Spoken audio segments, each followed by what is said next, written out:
आम चुराकर खाने वाली सास बहू। चारों तरफ आम ही आम के ढेर हैं और वहां महारानी की तरह टीना और कविता पसर कर आम खा रहे थे। अरे वाह बहू, ये आम नहीं जन्नत है जन्नत। अरे माँ जी, आप डायलॉग गलत बोल रही हो। ये आम नहीं अमृत है अमृत, और ये जगह है जन्नत। हाँ, तूने बिल्कुल ठीक कहा, ये अमृत है।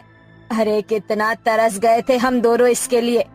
अच्छा है आम खाने के लिए मिल गए। देख तो सही कितने रसीले हैं, मैं तो और खाऊंगी। बिल्कुल माँ जी, मेरा तो मन कर रहा है कि ऐसे ही चूस कर आम खाऊं। जूस बनाने की भी जरूरत नहीं है। अरे मेरी थाली के आम तो सारे खत्म हो गए। ला बहू, तू मुझे अपने आम दे दे। आम के मामले में मैं किसी को नहीं जानती माँ जी। मैं अपने आम किसी को नहीं दूंगी। आपके पीछे इतने सारे आम हैं, उनमें से ले लीजिए। तभी सास बहू में आम के लिए लड़ाई हो जाती है। इतनी धक्का मुक्की होती है कि कविता हकीकत में करवट लेते ही गिर पड़ती है और नींद में बड़बड़ाती है। अरे बहू, तू मुझे मेरे आम क्यों नहीं दे रही है? देना, क्यों छीन रही है? ये मत भूल कि मैं तेरी सास हूँ। दे मुझे आम। तभी बहू कमरे में आकर कहती है, अरे माँ जी, आप जमीन पर नागिन की तरह लेट कर क्या आम आम चिल्ला रही हो? अगर आप नागमणि नागमणि चिल्लाती तो मुझे समझ भी आता। अरे माँ जी, अभी भी उठ नहीं रही। अरे माँ जी, उठ जाइए, लगता है पानी ही डालना पड़ेगा। तभी बहू अपनी सास के ऊपर थोड़ा सा पानी डाल देती है और सास एकदम से उठकर कहती है, अरे बाप रे मेरे आम! बहू, ये क्या हरकत की है तूने? माँ जी, मैं कब से आपको जगा रही हूँ, लेकिन आप सुन ही नहीं रही। मुझे मजबूरन ऐसा करना पड़ा। ये जमीन पर लेटकर आम आम क्यों चिल्ला रही थी?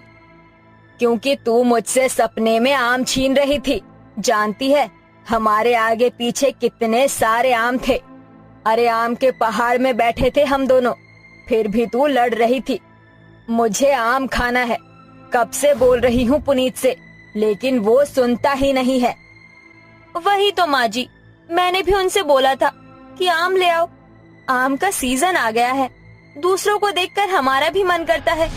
फिर दोपहर को आम बेचने वाला चिल्लाता है, आम देखकर ही आम खाने का मन करता है।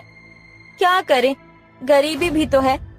खैर, आप हाथ मुंह धोकर खाना खा लीजिए। हाँ हाँ, आती हूँ।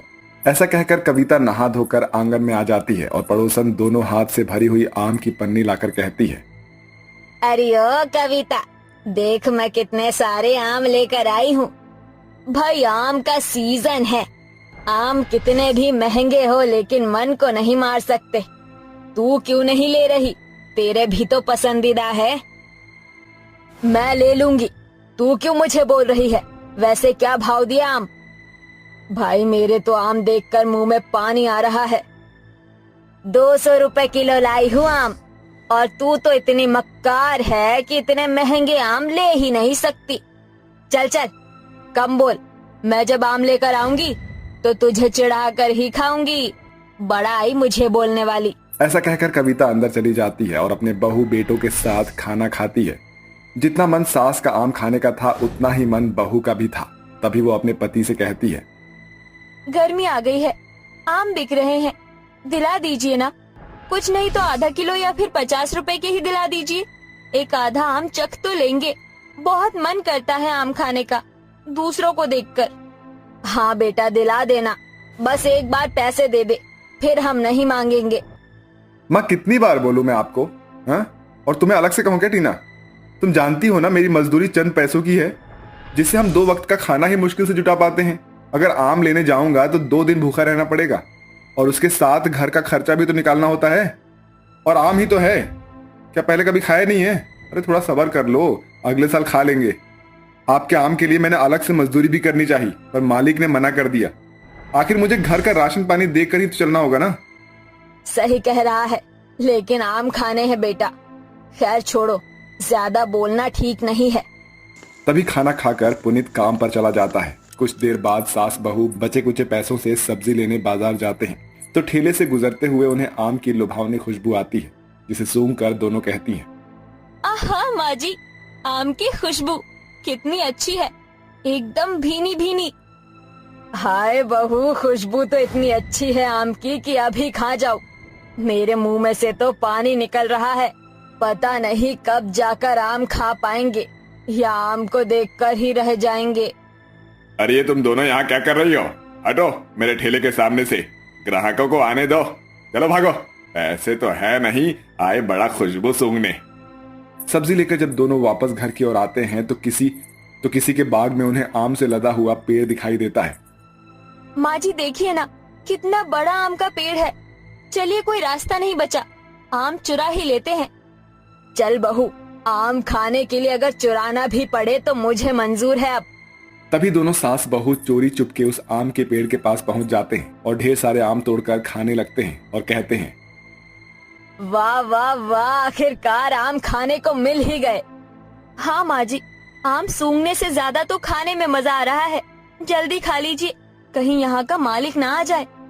तभी दोनों सास बहू आम खाकर निकल जाती हैं और आम खाने के लिए 2-4 बार उसी आम के पेड़ के पास चोरी चुपके जाती हैं और आम खाकर गुठली वहीं पर छोड़ देती है।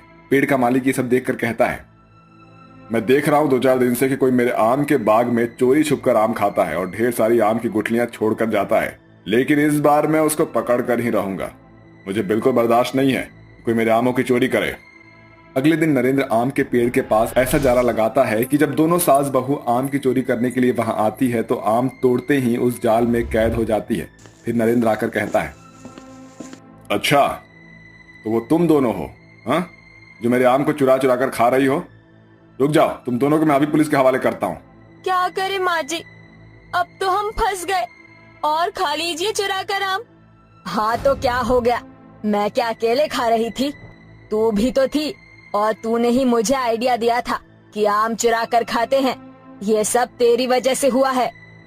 अच्छा, हम फंस गए तो अब सारा ब्लेम आपने मुझ पर ही डाल दिया? नहीं, आपकी वजह से हुआ है। तभी पुलिस आकर दोनों को हथकड़ी लगाती है और कहती है, शर्म नहीं आती औरत होकर चोरी करते हो हाँ, और वो भी आम की?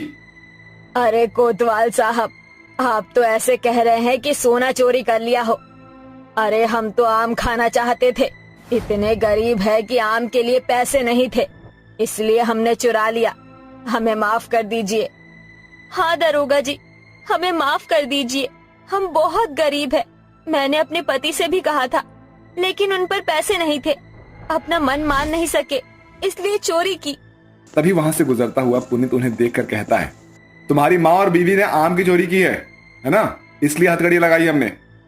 क्या माँ टीना, आपको ये करने की क्या जरूरत थी? आपके लिए तो मैंने इतनी मेहनत करके ये 1 किलो आम खरीद कर लाया हूँ और आपने चोरी कर ली। मुझे नहीं पता था कि आप लोग ऐसा भी कर जाओगे। बेटा हमसे गलती हो गई, हमें माफ कर दे।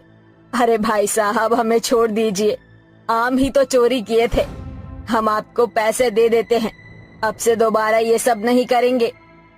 हाँ अंकल जी, हमें माफ कर दीजिए, अब से हम बिल्कुल चोरी नहीं करेंगे। पुनीत जी मुझे माफ कर दीजिए।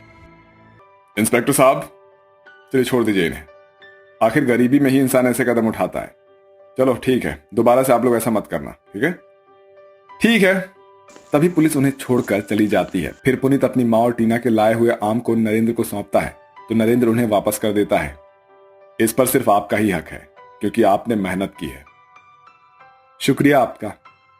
तभी तीनों माफी मांगकर घर आ जाते हैं और ठंडे रसीले आम का मजा लेते हैं। फिर तीनों मेहनत करके काम करते हैं, जिसके बाद कुछ सालों में ही उनकी गरीबी दूर हो जाती है और वो खुशी खुशी रहने लगते हैं। अरे गर्मी हो रही है, चलो सोफिया अब घर चलते हैं। सुधीर गांव में रहता था, लेकिन उसकी पत्नी अंग्रेजन थी जिसका नाम सोफिया था। हाँ चलिए, माँ जी घर पर हमारा इंतजार कर रही होंगी। रास्ते में सोफिया को आम का बगीचा नजर आ जाता है। बेबी वहाँ देखो, कितनी सारे मैंगो लगे हैं, मेरा मैंगो खाने का बहुत मन कर रहा है, क्या तुम मेरे लिए वो मैंगो लेकर आओगे? अरे अरे सोफिया, तुम्हें नहीं पता ये बगीचा किसी और का है, अगर उसके मालिक ने हमें देख लिया तो हमें धो डालेगा। लेकिन मेरा तो बहुत मन कर रहा है बेबी, तुम यहीं रुको, मैं लेकर आती हूँ मैंगो। सोफिया बगीचे में घुस जाती है और वहाँ से पेड़ों के ऊपर पत्थर मार कर कुछ आम तोड़ लेती है। देखा बेबी, मैंने कितने सारे मैंगो तोड़े हैं, चलो अब घर चलते हैं। घर पहुंचकर सोफिया अपने सास ससुर को आम देती है। माँ जी ये लीजिए आम खाइए।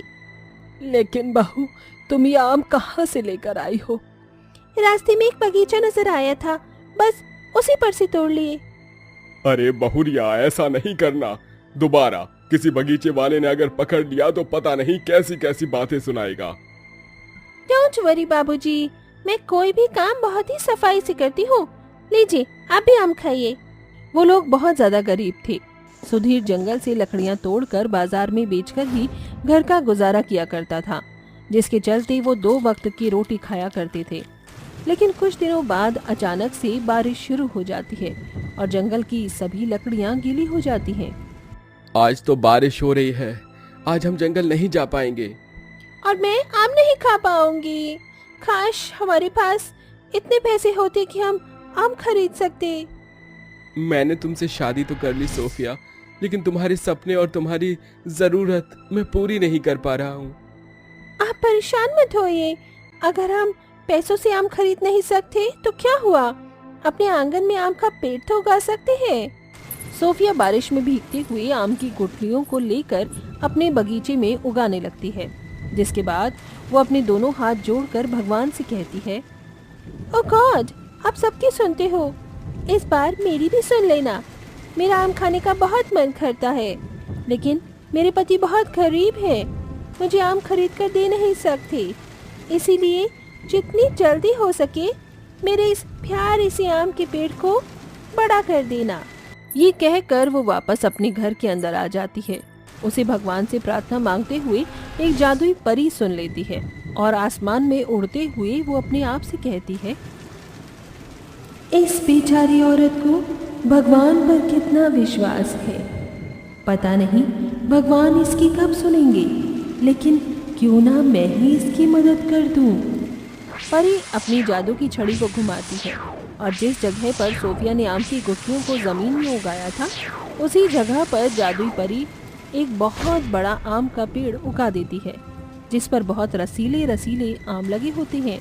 बारिश खत्म होने के बाद जब सोफिया और सुधीर घर से बाहर निकलते हैं तो उन्हें उनके आंगन में एक बहुत बड़ा आम का वृक्ष नजर आता है।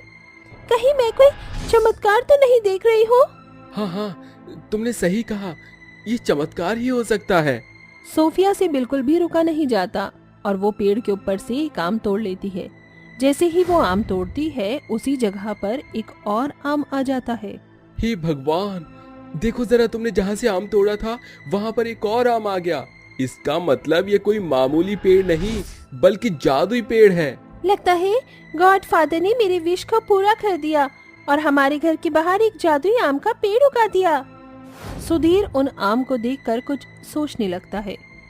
वैसे अगर मैं चाहूँ तो इस पेड़ के ऊपर से आम तोड़कर बाजार में बेच सकता हूँ और उससे मैं पैसे भी कमा सकता हूँ।